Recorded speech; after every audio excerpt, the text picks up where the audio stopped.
आदाब। मुंसिफ टीवी में आपका इस्तकबाल है। उत्तर प्रदेश और उत्तराखंड की खबरों के साथ मैं हूं मोनिस अनवर। देखेंगे तमाम बड़ी खबरें। आगाज करेंगे हेडलाइंस के साथ।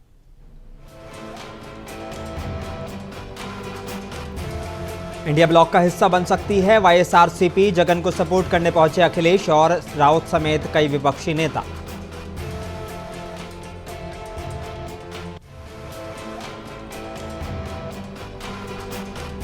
लोकसभा चुनाव में हार को लेकर सीएम योगी आदित्यनाथ ने विधायकों के साथ की बैठक।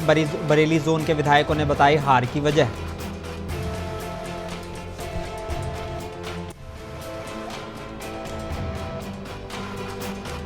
बाबा के दर्शन के लिए केदारनाथ धाम पहुंचे सीएम पुष्कर सिंह धामे। पुनर्निर्माण और विकास कार्यों की करी समीक्षा।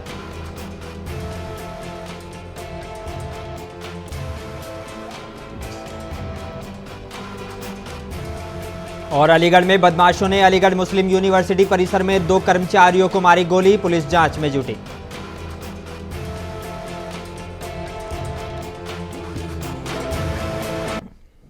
आइए बुलेटिन की शुरुआत करेंगे कुछ अहम और बड़ी खबरों के साथ। उत्तर प्रदेश के मुख्यमंत्री योगी आदित्यनाथ ने आज लखनऊ में बरेली मंडल के विधायकों और एमएलसीओ के साथ बैठक की है। पूछा कि लोकसभा चुनाव में जिन विधानसभा क्षेत्रों में हार हुई है उसका कारण क्या था। विधायकों ने जवाब दिया है कि बाहरी नेताओं की ज्वाइनिंग ज्यादा की गई है। उनमें भी पार्टी के जनप्रतिनिधियों और पदाधिकारियों से सलाह नहीं ली गई। कुछ स्थान पर उम्मीदवार ज्यादा आत्मविश्वास में अपनी जीत सुनिश्चित मान बैठे, इसलिए उनकी तरफ से कार्यकर्ता भी उदासीन हो गए। परिणाम स्वरूप हमारे वोटर घरों से नहीं निकले। अधिकारियों का रवैया पार्टी नेताओं के प्रति ठीक नहीं है। वो विधायकों की बात नहीं सुनते, जिसकी वजह से जनता में गलत संदेश जाता है। जब विधायक एमएलसी की सिफारिश पैरवी नहीं सुनी जाएगी तो जनता दूरी बनाती रहेगी। मुख्यमंत्री ने सभी को सुना और कहा कि हर रोज सुबह को जनता दर्शन करिए, 2-3 घंटे लोगों की समस्याएं सुनकर निराकरण कराएं, इसके बाद क्षेत्र में घूमें। आगामी विधानसभा चुनाव की तैयारी अभी से शुरू कर दें। और अखिलेश यादव ने समाजवादी पार्टी के नेताओं को बीजेपी नेताओं से दूर रहने की चेतावनी दी है। उन्होंने कहा है कि जो भी बीजेपी नेताओं को समाजवादी पार्टी में लेने की पैरवी करेगा उसे वो बाहर कर देंगे। ऐसा कहकर अखिलेश ने अपना माहौल बनाए रखना चाहते हैं। वो ये बताना चाहते हैं कि बीजेपी में भगदड़ मची है। बीजेपी में सब अपने लिए बेहतर रास्ता तलाश रहे हैं। इस बीच उनके लिए चुनौती लोकसभा चुनाव वाले नतीजों को विधानसभा चुनाव में दोहराने की है। उत्तर प्रदेश विधानसभा चुनाव साल 2027 की शुरुआत में होने हैं। तब तक समाजवादी पार्टी का माहौल टाइट कैसे रहे, इसलिए अखिलेश ने चेतावनी वाला ये दांव चल दिया है। अखिलेश यादव 2 साल के ब्रेक के बाद फिर से दिल्ली की राजनीति में लौटे हैं। सुबह जब वो संसद के लिए निकल रहे थे, पश्चिमी उत्तर प्रदेश के एक नेता उनसे मिलने पहुंच गए। वो अखिलेश की सरकार में मंत्री भी रह चुके हैं। अखिलेश से मिलाने के लिए वो एक अपने साथ बीजेपी नेता को लेकर गए थे। वो चाहते थे कि बीजेपी नेता अखिलेश यादव उनको टिकट देने की गारंटी दे, मगर अखिलेश दूसरे मूड में थे। न उन्होंने टिकट की गारंटी दी और न ही बीजेपी के नेता से मिलने को तैयार हुए। बीजेपी नेता दिल्ली में अखिलेश के घर के बाहर अपनी गाड़ी में बैठे रह गए। अखिलेश ने तो समाजवादी पार्टी के उस नेता को दोबारा ऐसा नहीं करने की नसीहत तक दे डाली। ये सच है कि विधानसभा चुनाव में नतीजों के बाद ही समाजवादी पार्टी का कैंप हाई जोश में है। पार्टी ने अब तक के सबसे बढ़िया प्रदर्शन करते हुए 37 लोकसभा सीटें जीती हैं, जबकि यूपी बीजेपी में घमासान मचा हुआ है।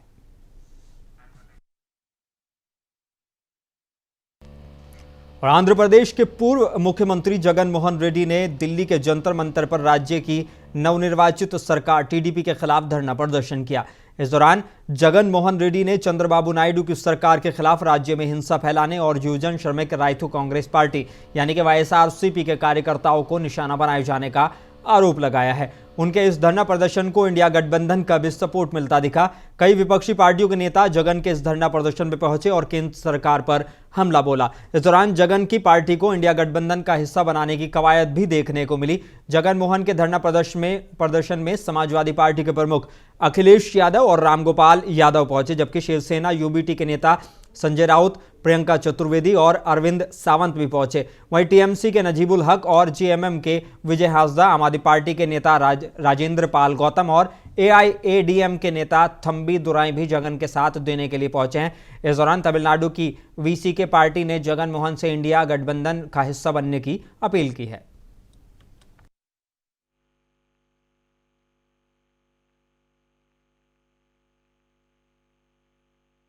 और जो मैंने फोटोग्राफ्स या वीडियोस देखे हैं शायद मैं सच्चाई नहीं जान पाता।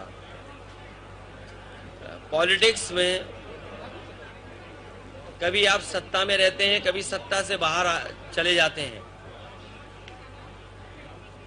मैं इतना ही कहना चाहता हूं, ये देख करके जो लोग सरकार में हैं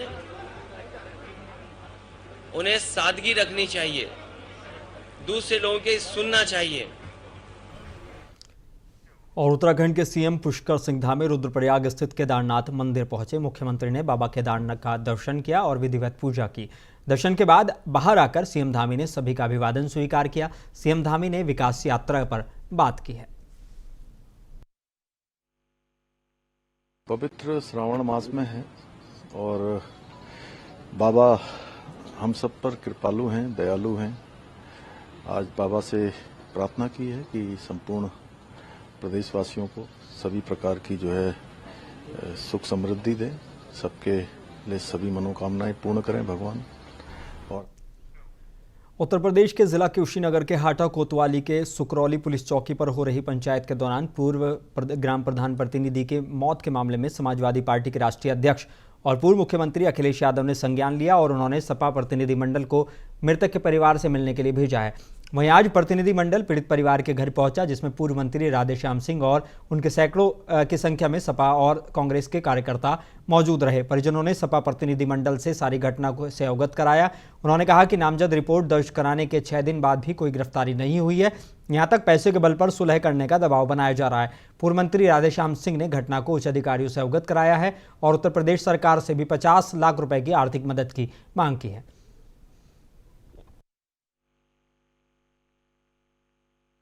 जो सुकरौली पुलिस चौकी पर हाटा के कोतवाली के अंतर्गत पकड़ी नैपुर गांव में जय गोविंद प्रसाद पूर्व प्रधान की मौत हुई थी, उसके जांच के लिए एक प्रतिनिधिमंडल आया है और उनके परिजनों से मिल करके उनके दुख में शामिल हुआ है।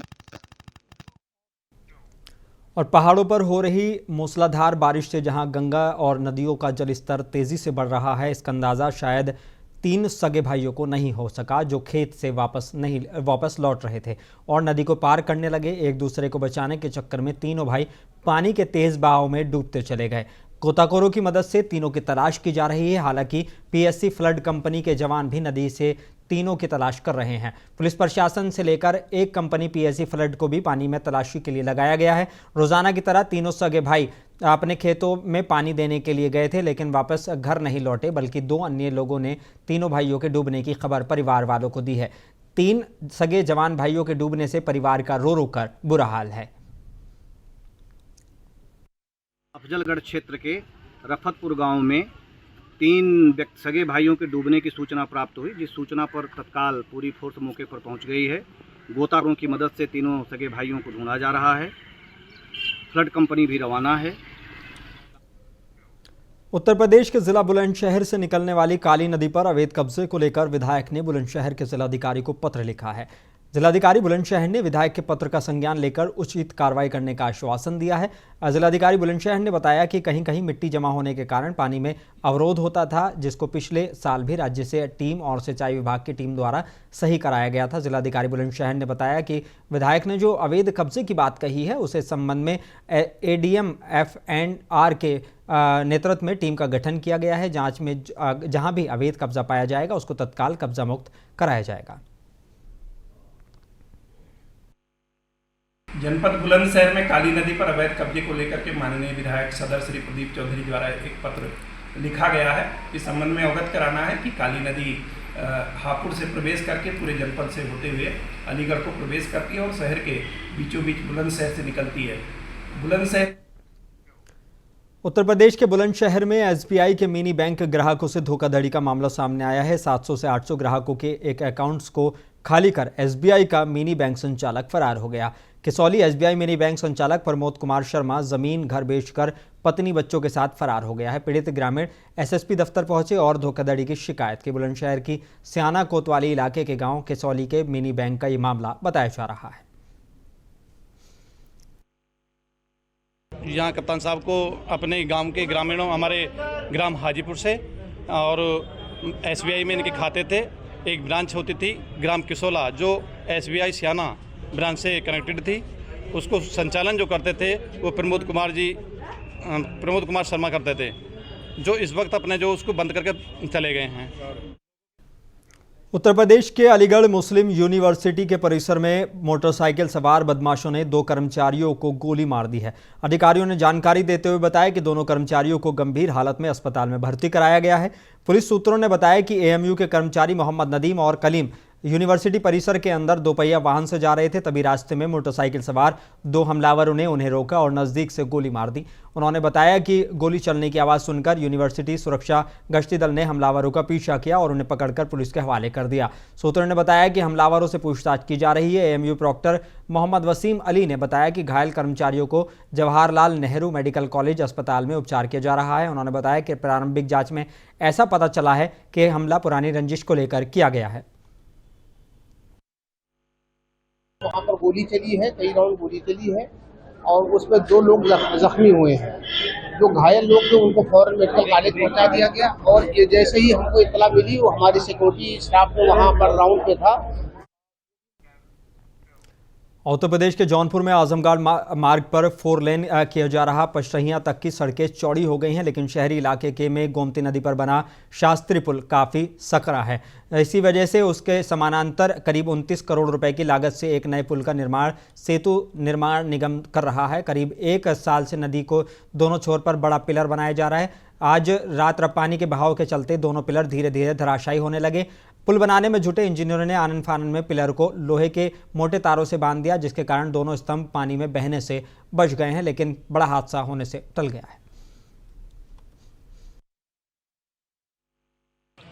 वेल सिंक जब ये 34 मीटर सिंकिंग जब होता है तो नीचे का स्ट्रेटा कहीं लूज मिल गया तो ज़्यादा सिंक हो जाता है, कहीं सेम लेवल पे स्ट्रेटा हार्ड है तो वहाँ रुक जाता है, तो वो आपको टिल्ट दिखेगा। उत्तर प्रदेश के जिला मुरादाबाद के कांट रोड स्थित लैक्मे एकेडमी के बाहर हिंदू संगठनों ने जोरदार प्रदर्शन किया है। हिंदू संगठन और कुछ युवतियों ने एकेडमी प्रबंधन पर आरोप लगाया है कि उनको एक विशेष समुदाय में धर्म परिवर्तन के लिए ब्रेन वॉश किया जा रहा था। आरोप ये भी है कि विशेष समुदाय के लड़कों से दोस्ती करने और शादी करने का दबाव बनाया जाता था। आरोप लगाने वाली युवतियां लैक्मे एकेडमी में कोर्स कर रही थी। हिंदू संगठनों ने लैक्मे एकेडमी का पुतला फूंका और एकेडमी के बाहर नारेबाजी और प्रदर्शन किया है।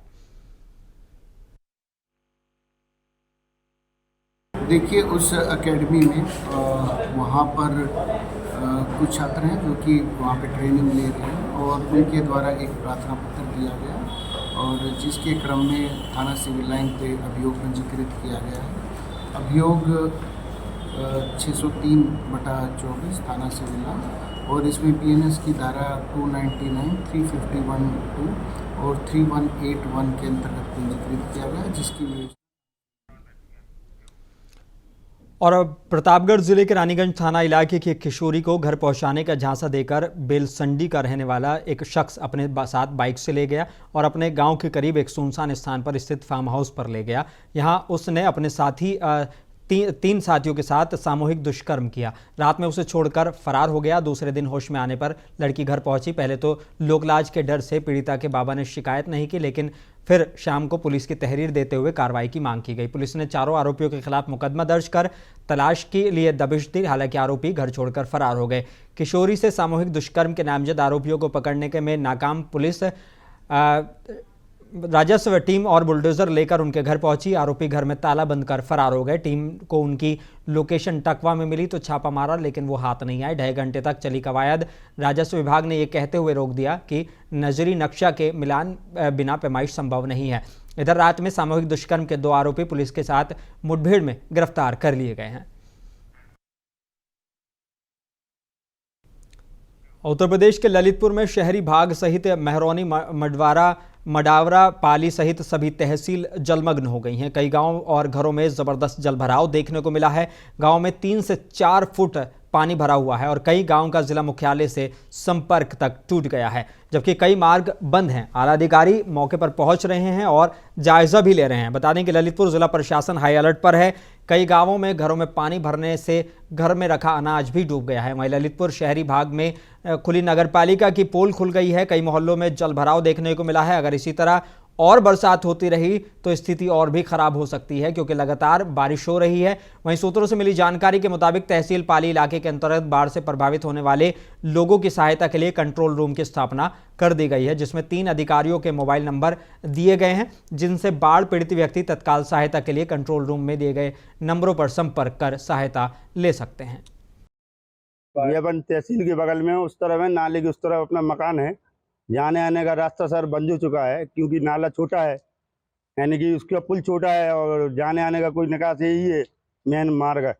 इसके कारण वहाँ आप जा नहीं पा रहे हैं, पानी भर गया है पुल पर। जी रात भर से पानी गिरा है और सुबह से ये नाला चढ़ गया है। सर ये कहना यही चाहेंगे कि रास्ता एक ही है और आने जाने में समस्या है। पूरा पानी आप देख रहे हैं। सुबह निकले थे राशन वगैरह लेने के लिए, सब्जी वगैरह लेने के लिए। आप देख ही रहे हैं 12, साढ़े 12, 1 बज गए हैं। 4-5 घंटे हो गए हैं, अभी तक पानी रुका नहीं है, निकल नहीं रहा। ये नाला पूरा भरा हुआ है, आप देख सकते हैं इस तरफ। तो सुबह से ही आप चुके हुए हैं? जी सुबह से 5-6 घंटे 7 घंटे से ज़्यादा हो गया है और सब्जी वगैरह लेने के लिए निकले थे और अब समस्याएं विकटन हो रही हैं, पैदा हो रही हैं। ललितपुर जिला हुआ पानी पानी। हम आपको बता दें, ललितपुर जिले में आज ही केवल बरसात से जनजीवन अस्त व्यस्त हो चुका है। ललितपुर जिले के कई गांव जो है पानी पानी हो चुके हैं, पानी भर चुका है कई गांव में। कई गांव का संपर्क जिला मुख्यालय से टूट चुका है। कई मुख्य मार्ग भी जो है जलमग्न हो गए हैं। उनमें पानी जो है, पानी 3-3 फुट 4-4 फुट मेन रोड से पानी जा रहा है। और सबसे ज़्यादा हालत ख़राब पाली तहसील की है, जहां पर जो है जिला प्रशासन ने टोल फ्री नंबर अपने इशू कर दिए हैं। टोल फ्री नंबरों पर संपर्क कर बचाव दल जो है बचाव दल से संपर्क कर सकते हैं। अगर कोई गांव जो है पानी से डूब चुका है तो उसमें जो है बचाव दल अपना पहुंचेगी और जो है लोगों को रेस्क्यू करेगी। हम आपको बता दें, सबसे ज़्यादा हालत पाली तहसील की है। और अभी हम खड़े हैं ललितपुर शहरी भाग में। हमारे पीछे जो है एक नाला बह रहा है और उस तरफ एक मोहल्ला है जो कि जो कि आने जाने के लिए केवल एक ही रोड है। तो कहीं ना कहीं पानी अधिक गिरने की वजह से जो है ललितपुर जिले में अभी हालत बदहाल है। और उत्तर प्रदेश के संबल नगर की आनंद विहार कॉलोनी में अरविंद कुमार नामी शख्स ने घर के 3री मंजिल पर लाइसेंसी राइफल से खुद को गोली मारकर खुदकुशी कर ली। सूचना पर पहुंची पुलिस ने जांच के बाद शव को पोस्टमार्टम के लिए भेज दिया है। थाना चंदौसी को आज रात सूचना प्राप्त हुई थी कि एक व्यक्ति द्वारा गोली मारकर आत्महत्या कर ली गई है। इस सूचना पर तत्काल ही थाना पुलिस मौके पर पहुंची और शव को कब्जे लेकर फील्ड यूनिट के माध्यम से साक्ष्य एकत्र कराए गए। खबर देवरिया जिले से है, जहां एसओजी लार पुलिस और रफ्तार गैंग के सदस्य नितेश यादव में जबरदस्त मुठभेड़ हो गई। ये मुठभेड़ लार थाना इलाके के चुनकी शहजोर रोड पर हुई है। बताया जा रहा है कि रफ्तार गैंग के सदस्य बदमाश नितेश यादव उर्फ रफ्तार यादव, जो सुरौली थाना इलाके का रहने वाला है और उसके ऊपर 1 दर्जन से ज़्यादा मुकदमे दर्ज हैं। अभियुक्त नितेश यादव बिहार राज्य से देवरिया जिले से में आ रहा था, तभी पुलिस ने उसे गिरफ्तार करने की कोशिश की, लेकिन इस दौरान रफ्तार गैंग का सदस्य नितेश यादव ने पुलिस पर फायर कर दिया। जवाबी कार्रवाई में नितेश यादव के बाएं पैर में गोली लगी है। घायल बदमाश के पास से एक अवैध पिस्टल, कई कारतूस और बाइक बरामद हुई है। घायल बदमाश को मेडिकल कॉलेज में भर्ती कराया गया है, जहां उसका इलाज चल रहा है।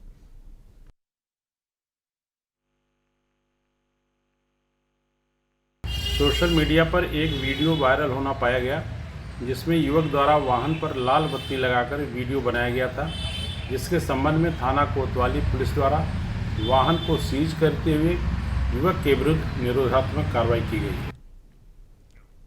उत्तर प्रदेश के बरेली जिले में नकाब लगाकर चोरी करने के 2 आरोपितों को भमौरा पुलिस ने मुठभेड़ में गिरफ्तार कर लिया है। आरोपितों को देवशरा नहर पुल के चेकिंग के दौरान पकड़ा गया है। आरोपितों के पास से चोरी का सामान, तमंचा और कारतूस बरामद हुआ है।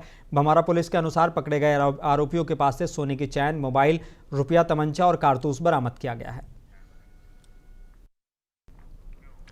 उत्तर प्रदेश के सहारनपुर के कस्बा गागलहेड़ी के हिंडन नदी पुल के पास सड़क किनारे रखी एक कांवड़ में बाइक सवार ने टक्कर मार दी। ये घटना से कांवड़ियों में गुस्सा देखने को मिला और गुस्साए कांवड़ियों ने बाइक में जबरदस्त तोड़फोड़ कर खाई में फेंक दी। घटना की सूचना पर पहुंची गागलहेड़ी पुलिस और बजरंग दल कार्यकर्ताओं ने कांवड़ियों को समझा बुझाकर शांत कराया और कांवड़ियों को गंतव्य के लिए रवाना कराया। जी हाँ, बीती रात में ये गागलहेड़ी थाना क्षेत्र अंतर्गत एक इंडियन का पुल पड़ता है। वहाँ पर कुछ लोगों का समूह जा रहा था जो हरिद्वार से जल लेकर हरियाणा की तरफ जा रहा था। पुल सकरा होने की वजह से एक जो बाइक सवार थे, 2 युवक थे उसमें, जो गागलहेड़ी थाना क्षेत्र अंतर्गत की जो कोका कोला की फैक्ट्री है वहाँ से कार्य करके आ रहे थे, अपना वापस घर जा रहे थे। उनकी बाइक से जो वो कावड़ लेके जा रहे थे उसमें हल्की सी टक्कर लगी, जिससे उनका कहना है भीड़ का कि उनका जो कावड़ है वो क्षतिग्रस्त हो गया। और रुड़की में कांवड़ियों का तांडव देखने को मिला है। ई रिक्शा चालकों की सैकड़ों कांवड़ियों ने जमकर पिटाई कर दी, जिससे मौके पर अफरा तफरी मच गई। दरअसल रुड़की के मंगलौर कोतवाली इलाके के मंगलौर लेबरहेड़ी मार्ग पर यह घटना घटी है। जहां यह घटना घटी है वहीं कांवड़ियों ने ई रिक्शा में भी जमकर तोड़फोड़ की है। वहीं यहां तक कि ई रिक्शा की बैटरी भी लूट ली। सूचना मिलते ही मौके पर पहुंची पुलिस भी मूक दर्शक बनी रही। पुलिस के सामने ही कांवड़ियों का नंगा नाच चलता रहा। पुलिसकर्मियों ने काफी रोकने की कोशिश की, लेकिन उनकी एक नहीं सुनी। पुलिस के रोकने पर भी कांवड़िए नहीं रुके। तस्वीरों में साफ देखा जा सकता है कि किस तरह से रिक्शा को मोटे मोटे डंडों से तोड़ा जा रहा है। घायल कांवड़ियों और घायल ई रिक्शा चालक को अस्पताल में भर्ती कराया गया है। उत्तर प्रदेश के जालौन जिले में हमेशा सुर्खियों में रहने वाला स्कूल कस्तूरबा गांधी आवासीय स्कूल एक बार फिर सुर्खियों में है। जिला जालौन के ग्राम बूढ़ा जालौन में आधा दर्जन से अधिक छात्राएं अचानक बीमार हो गईं। कस्तूरबा गांधी आवासीय विद्यालय की प्रधानाचार्य गायत्री ने बताया कि सभी बच्चियों की तबीयत पानी गिरने के बाद उमस पड़ने की वजह से हुई है और लाइट भी कम मिलती है, इसलिए छात्राएं बीमार हुई हैं।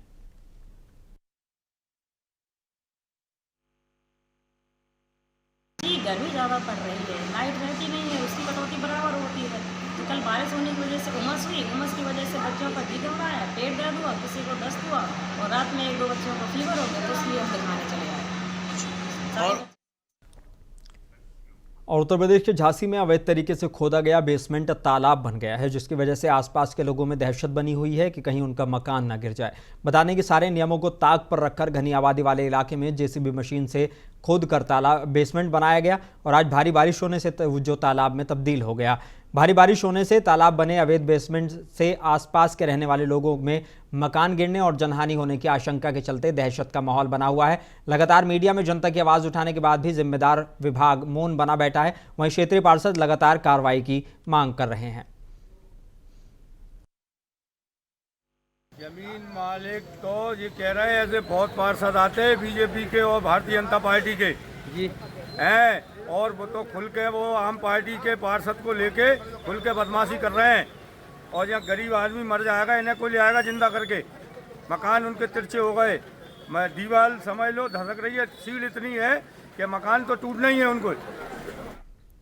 और उत्तर प्रदेश के सीतापुर में किसान मजदूर संघर्ष मोर्चा के संयोजक पिंदर सिंह पिद्दू ने नरहरा गांव में बैठक कर आम जनमानस की समस्याओं को सुना है। बैठक में मौजूद किशोरी ने ग्रामीणों की समस्या बताते हुए कहा कि गांव में लगभग 20 मकान कच्चे हैं, झोपड़ी बनी हुई है, लेकिन सरकार द्वारा पात्रों को आवास नहीं दिए जा रहे हैं। जिन लोगों के पहले से पक्के मकान बने हुए हैं गांव में, उन सबको सरकारी आवास दिया गया है। संगठन मंत्री सतीश मिश्रा ने कहा कि उच्च अधिकारियों से बात कर पूरे गांव की जांच कराई जाएगी।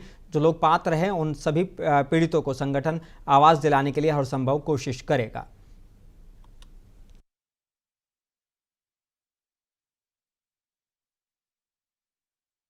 गांव में यहाँ के किशोरी जी हैं निवासी। किशोरी जी बताइए कि ये यहाँ पर आवास क्यों नहीं बन रहे हैं आप लोगों के? कोई आवास नहीं बना जो है, और कोई यहाँ पर देखने तक नहीं आ रहा है। यहाँ जो आए जो जिनके बने थे उनको दिया गया मकान। जो देखिए इनका भी वही कहना है कि जिनके मकान बने हुए हैं उन्हीं को सरकारी आवास दिया गया, जो पात्र हैं उनको नहीं दिया गया। इसी आज भी रह रहे जो है। तो ये जो कह रहे हैं वो सही है? सही है। इसका मतलब ये है कि जो जिनको आवास दिया गया उनके पहले से घर बने हैं और आप लोगों कच्चे मकान है, आपकी कोई सुनवाई नहीं है। हम फिर वीडियो के माध्यम से कहना चाहते हैं कि महाराज जी आप देखिए ये कैसे पूरी जनता आपके यहाँ की त्राह त्राह कर रही है। निवेदन के साथ कह रहे हैं कि इस गांव की सर्वे करके जांच हो जाए, जो लोग पात्र हैं उनको आवास जरूर मिले। जय जवान जय किसान। उत्तर प्रदेश के जौनपुर के नक्शा थाना इलाके के दुल्लीपुर गांव में लखनऊ से आई एटीएस की टीम ने एक मकान में छापेमारी की है। यहां से एक युवक को हिरासत में लिया गया है।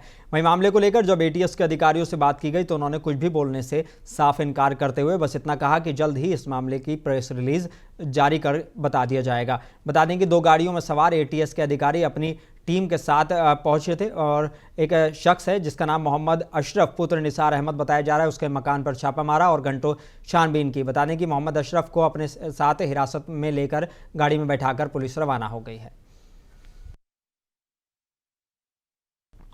उत्तर प्रदेश के ललितपुर में बैंक में किसान क्रेडिट कार्ड में रुपया जमा कर जीजा के साथ जा रहे युवक पर गांव के ही पड़ोस के रहने वाले विपक्षी ने अपने साथियों के साथ मिलकर शहर के मोहल्ला लक्ष्मीपुरा में पुरानी रंजिश को लेकर चाकू से हमला कर दिया, जिससे वो गंभीर रूप से घायल हो गया और इलाज के दौरान उसकी मौत हो गई। पुलिस ने शव को पोस्टमार्टम के लिए मोर्चरी में रखवा दिया है। सूचना पर पहुंचे अपर पुलिस अधीक्षक सीओ सदर सहित कोतवाली पुलिस जिला अस्पताल पहुंची और घटना की जाँच में जुट गई है।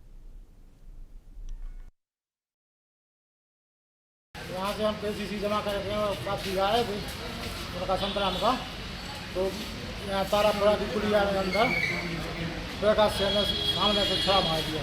किसने मार दिया? प्रकाश से अंदर वाला। क्या कोई विवाद था पहले से? नहीं, विवाद कोई नहीं। किस बात को लेकर मारा? कुछ नहीं, वहाँ बातचीत नहीं हुई है हमारा सामने से। वो सामने से आए, इस साइड से आए थे, तो सामने से आया छड़ा मार दिया। तो पुलिस को सूचना दी है? नहीं, अभी सीधे अस्पताल ले गए। उत्तर प्रदेश और उत्तराखंड की खबरों में बस इतना ही। मुझे दीजिए इजाजत, बने रहिए मुंसिफ टीवी के साथ।